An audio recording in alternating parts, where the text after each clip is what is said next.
Almost there. Okay, YouTube's good.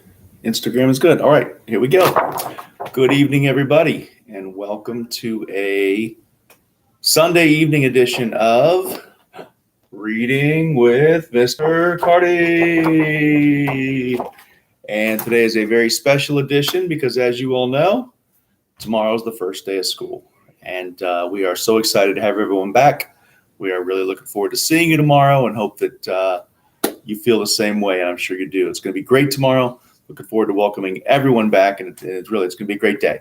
And I thought that today we would read a story, or tonight we'd read a bedtime story that talks a little bit about kind of coming back for the first day and how important each and every one of you are. Okay?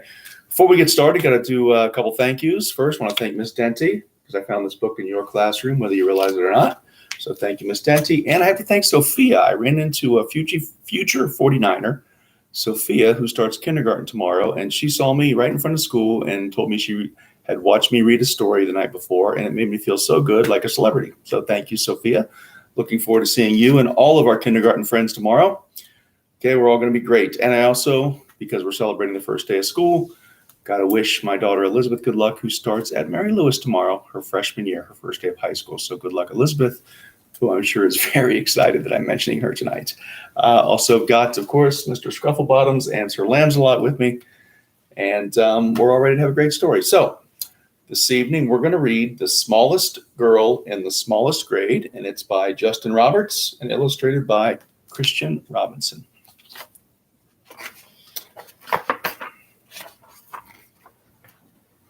Hardly anyone noticed young Sally McCabe.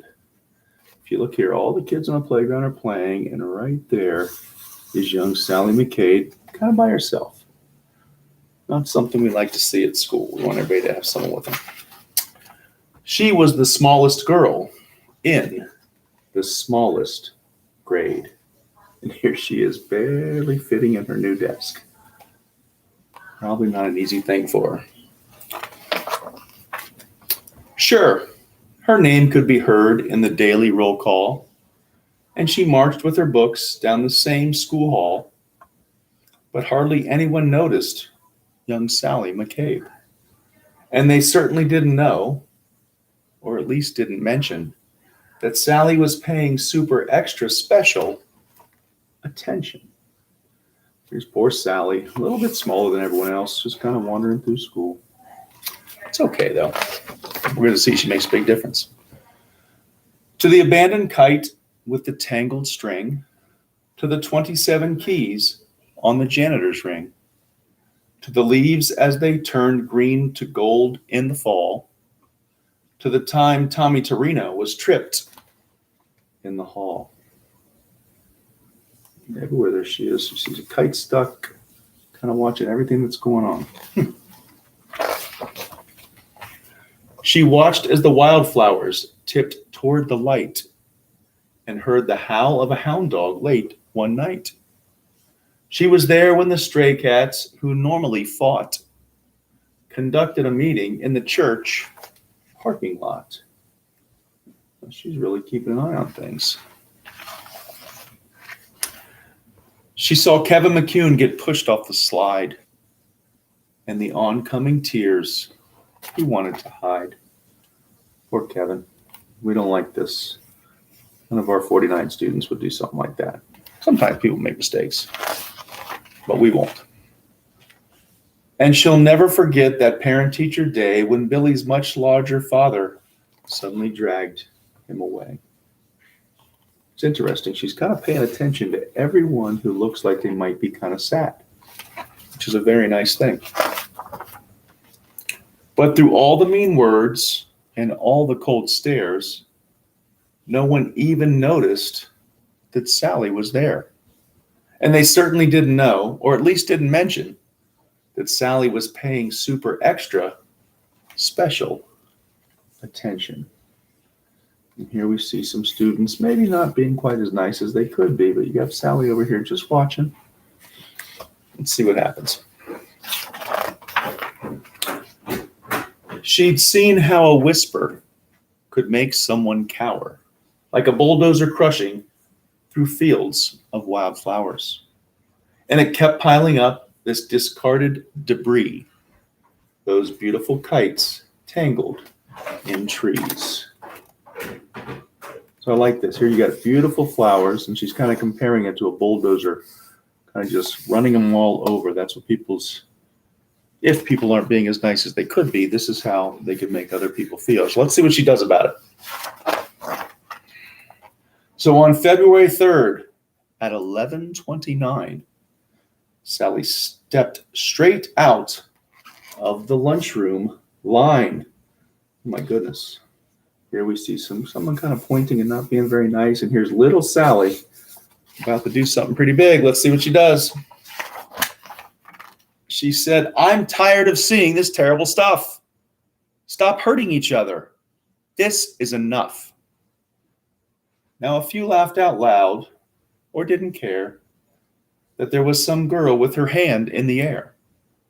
But then something super extra special happened that day as Howard O. Henry suddenly set down his tray. She's certainly very brave, right in the middle of the cafeteria. Smallest girl saying, "Wait a second, enough of this." Like waves rolling in one after another. First Molly rose up, then Michael's twin brother. It was Tyrone and Terrence, then Amanda and Paul, who pushed out their chairs and stretched their arms tall. From the friendly lunch lady with the dishes she carted, to that new third grade teacher who had only recently started. Yes, everyone there, even Principal Claire, had joined little Sally with their fingers in the air.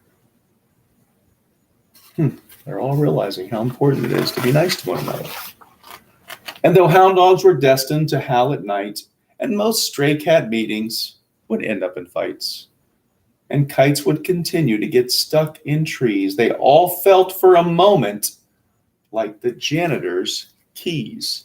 And remember, all the janitor's keys connected on one ring.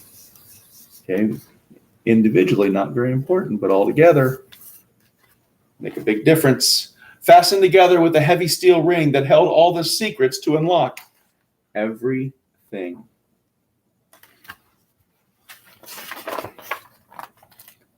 As the world returned to the way that it was, Sally noticed the difference, as she usually does.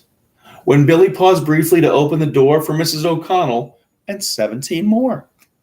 Or when Molly scooched over to make some space on the coral riser for Ellen and Grace. These moments that often get taken for granted, a wildflower appearing that no one had planted. Ever since standing up, all of a sudden people are starting to be nice to one another. The swings soon returned to their rhythm and sway, and day turned to night, and night turned to day.